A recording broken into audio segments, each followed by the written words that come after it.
নির্বাচনের পর থেকে একটা জিনিস খুব করে আলোচনা হচ্ছে, বিশেষ করে আওয়ামী মহলে খুব করে আলোচনা হচ্ছে। আওয়ামী লীগ আশা করছে যে তারা খুব শীঘ্রই রাজনীতিতে ফিরতে পারবেন। আওয়ামী লীগের নেত্রী শেখ হাসিনা নানাভাবে অডিও বার্তা দিচ্ছেন, নেতাকর্মীদের উৎসাহিত করার চেষ্টা করছেন। ছাত্রলীগ নিষিদ্ধ থাকা অবস্থায় সারা দেশে বিভিন্ন শিক্ষা প্রতিষ্ঠানে কমিটি দেওয়ার চেষ্টা করছে। গতকালকেই একটা পোস্ট দেখলাম ছাত্রলীগের, তারা ঢাকা বিশ্ববিদ্যালয়ের তাদের এক নেতা চেঞ্জ করলো, এরকম একটা পোস্ট দেখলাম। তার মানে তাদের মধ্যে একটা সরব হওয়ার চেষ্টা রয়েছে এবং এই আশা রয়েছে যে বিএনপির যত সংসদে যতই আইন পাশ করুক না কেন, তারা খুব শীঘ্রই আওয়ামী লীগকে রাজনীতি করতে দেবে, আওয়ামী লীগ রাজনীতিতে ফিরে আসবে। প্রকৃত চিত্রটা আসলে কে, প্রকৃত তথ্যটা কে? কানাঘুষা তো অনেক কিছু হচ্ছে, কিন্তু আসল সত্যটা কে? আওয়ামী লীগকে কবে নাগাদ বিএনপি রাজনীতিতে ফিরতে দেবে? এই প্রশ্নের সমাধান কি কোথাও পাওয়া যায়? হালকা একটু সমাধান আমরা খোঁজার চেষ্টা করেছি বিএনপির সরকারের বর্তমান স্বরাষ্ট্রমন্ত্রী, বিএনপির এই মুহূর্তে মনে হচ্ছে যে দ্বিতীয় প্রভাবশালী নেতা সালাউদ্দিন আহমেদ, তার বক্তব্যের মধ্য দিয়ে আমরা খুঁজে বের করার চেষ্টা করেছি আওয়ামী লীগ ইস্যুতে বিএনপি এবং বিএনপি সরকারের অবস্থানটা কি, আওয়ামী লীগের ভবিষ্যৎ কোন দিকে যাচ্ছে। আমরা সেটা একেবারে স্পেসিফিক আপনাদেরকে জানাতে চাই যে আওয়ামী লীগের ব্যাপারে বিএনপি সোজা সাপটা কি সিদ্ধান্তে চলে গেছে। দর্শক, বলছিলাম যে আওয়ামী লীগ ইস্যুতে বিএনপির অ্যাকচুয়াল অবস্থানটা কি। অনেকে অনেক ধরনের আলোচনা করেন।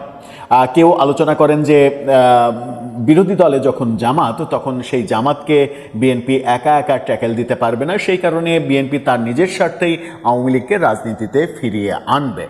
আবার মনে করেন যে না, আওয়ামী লীগকে কেউ মনে করেন যে আওয়ামী লীগকে ফিরিয়ে আনার কোনো প্রশ্নই নাই, যতই বিএনপি জামাতের মধ্যে বিরোধিতা দেখা যাক, এই বিরোধিতাগুলো সবই আসলে সাজানো নাটক, এগুলো সবই স্ক্রিপ্টেড, সবই স্ক্রিপ্ট তৈরি করা এবং স্ক্রিপ্ট অনুযায়ী সব কিছু হয়। এই মতের লোকও রয়েছেন, ভিন্ন মতের লোক থাকবেন, এটাই তো স্বাভাবিক। কিন্তু বিএনপির আসল অবস্থান কি?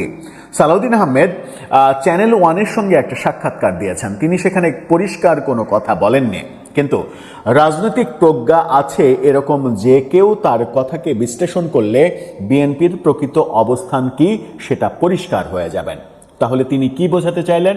তিনি যেটা বোঝাতে চাইলেন সেটা হচ্ছে আদালতের মাধ্যমে আইনি প্রক্রিয়ায় আওয়ামী লীগের বিচার হবে। অর্থাৎ যে প্রক্রিয়া এখনো শুরু হয়নি সেই প্রক্রিয়াতে আওয়ামী লীগের বিচার হবে এবং আওয়ামী লীগের নিষেধাজ্ঞার ক্ষেত্রে নির্বাহী আদেশে নিষেধাজ্ঞা দীর্ঘায়িত করার জন্য যে আইন, যে বিল পাশ করা হয়েছে, সেই বিল পাশ করারও অন্যতম কারণ আদালতের মাধ্যমে আওয়ামী লীগের বিচার করা। আদালতে আওয়ামী লীগের বিচার করলে বিচারের রায় কি হবে সেটা কি সালাউদ্দিন আহমেদ আগে থেকে জানেন, কিংবা আমরা কি আগে থেকে জানি? কারোরই তো আগে থেকে জানার কথা নয়। তাহলে বিচারের রায় যেটা হওয়ার সেটাই হবে নাকি বিচারের রায়ও নির্ধারণ করে দেয়া হবে? সেখানেও একটা বড় প্রশ্ন রয়েছে। তিনি স্পষ্ট যেটা বলার চেষ্টা করেছেন এবং এই কথা বলার মাধ্যমে যেটা স্পষ্ট করতে চেয়েছেন সেটা হচ্ছে যে আওয়ামী লীগকে জনগণ চায় না, সেই সিদ্ধান্ত জনগণ গত ভোটে দিয়ে দিয়েছে। অর্থাৎ গত ভোটের যে রেজাল্ট হয়েছে সেই রেজাল্টে তিনি ভাবছেন যে বিএনপিকে 2/3 আসনে বিজয়ী করা, এটা জনগণের একটা সিদ্ধান্ত যে জনগণ আর আওয়ামী লীগকে চায় না, জনতা এরই মাঝে দিয়ে দিয়েছে। এবং তিনি আরও এটাকে যদি আরও এলাবোরেট করা যায় তার এই কথার ব্যাখ্যা হিসেবে, তাহলে বোঝা যায় যে 24-এর 5 আগস্টই জনগণ বলে দিয়েছে আওয়ামী লীগকে চায় না। কিন্তু আমরা যদি 24-এর 5 আগস্টে আওয়ামী লীগের জনপ্রিয়তা চিন্তা করি, 2 বছর পরে আওয়ামী লীগের জনপ্রিয়তা চিন্তা করি, সেখানে কিন্তু আমরা আকাশ পাতাল একটা তফাৎ দেখতে পাই। এটা আপনি স্বীকার করুন আর না করুন, এটাই সত্য। 2024-এর 5 আগস্টে পতনের সময় আওয়ামী লীগের জনপ্রিয়তা শূন্যের কোটায় প্রায় পৌঁছে গিয়েছিল, কিন্তু সেটা প্রফেসর ইউনূসের মেটিকুলাস ব্যর্থতার কারণে এবং আওয়ামী লীগের চাইতেও খারাপ কাজ করার জন্য আওয়ামী লীগের উপরে মানুষের আস্থা ফিরতে শুরু করেছে এবং মানুষ এক ধরনের মনে করেছে যে ইউনূসের চাইতে তাহলে হাসিনাই ভালো ছিল। এই ভাবনায় আওয়ামী লীগের জনপ্রিয়তা অনেক বেশি তৈরি করতে সক্ষম হয়েছে। এই মুহূর্তে আওয়ামী লীগের যে ভোট ব্যাংক, এর আগে যেটা ভাবা হচ্ছিল 35 থেকে 40% ভোট ব্যাংক রয়েছে, সেই ভোট ব্যাংকের কাছে কিন্তু আওয়ামী লীগ আবার পৌঁছাতে পেরেছে। এবং কোনো কোনো ক্ষেত্রে ব্যাপারটা আরো বেড়ে যাবে যদি বর্তমান সরকার কোনো কাজের ক্ষেত্রে, সরকার চালানোর ক্ষেত্রে ব্যর্থতার পরিচয় দেয়। সেটা নির্ভর করছে সরকারের ব্যর্থতা সফলতার উপরে, যে আওয়ামী লীগের জনপ্রিয়তা আরো বাড়বে নাকি যে অবস্থায় এসেছে সেই অবস্থায় স্থির থাকবে। কিন্তু তাদের জনপ্রিয়তা যে 5 আগস্ট 2024 থেকে এখন 26-এ এসে অনেক বেড়েছে, এটা আপনি নিখাদ শত্রু হলেও স্বীকার করতে বাধ্য, এটা বাস্তবতা। তাহলে জনগণ যে রায় দিয়েছিল 2024-এর 5 আগস্ট, সেই রায়টা আমরা আসলে রাখতে পারিনি, ধরে রাখতে পারিনি, সেই রায়ের মর্যাদা ধরে রাখতে পারিনি। আমাদের ব্যর্থতা দিয়ে জনগণের রায়কে আসলে মিথ্যা প্রমাণ করতে অনেক ক্ষেত্রেই আমরা সফল হয়েছে এবং আওয়ামী লীগ সেখান থেকে ঘুরে দাঁড়ানোর চেষ্টা করতে পেরেছে। আওয়ামী লীগের মূল সংকটটা, আওয়ামী লীগের নেতারা সব পালিয়ে আছে, তারা জেলে যাওয়ার ভয়ে দেশে আসছে না এবং নেতৃত্বের শূন্যতার কারণে আওয়ামী লীগ আসলে কোনো অ্যাক্টিভিটিস করতে পারছে না। আর নির্বাহী আদেশে নিষেধাজ্ঞার ব্যাপার তো রয়েছে। সালাউদ্দিন আহমেদ বলেছেন আর একটা কথা, আপনারা আস্তে আস্তে ক্লিয়ার হয়ে যাবেন যে বিএনপির অবস্থানটা কি। তিনি বলেছেন পৃথিবীর কোনো গণহত্যাকারী দল সেই দেশে রাজনীতি করতে পারেনি। তিনি বলেছেন যে ইতিহাস ঘাটলে দেখা যায় যে পৃথিবীর কোনো গণহত্যাকারী দল রাজনীতি করতে পারেনি, আওয়ামী লীগও পারবে না, আওয়ামী লীগও পারবে না। পৃথিবীর কোনো গণহত্যাকারী দল রাজনীতি করতে পারেনি, আওয়ামী লীগও পারবে না, এই কথা কিন্তু তিনি বলছেন এটা আমার কথা নয়, এটা জনগণের কথা, এটা জনগণের রায়। তিনি বলছেন যে নির্বাহী আদেশে নিষিদ্ধের পক্ষে তারা না। জামাতকে যখন আওয়ামী লীগ নির্বাহী আদেশে নিষিদ্ধ করেছিল তখন আমরা তার প্রতিবাদ করেছি, অর্থাৎ বিএনপির প্রতিবাদ করেছে। এখনো আমরা নির্বাহী আদেশে রাজনীতি নিষিদ্ধের বিপক্ষে, কিন্তু আওয়ামী লীগের ক্ষেত্রে বিষয়টা ভিন্ন, এটা জনগণের রায়। তিনি বলছেন যে এটা জনগণের রায়, জনগণ বলে দিয়েছে তারা আওয়ামী লীগকে চায় না।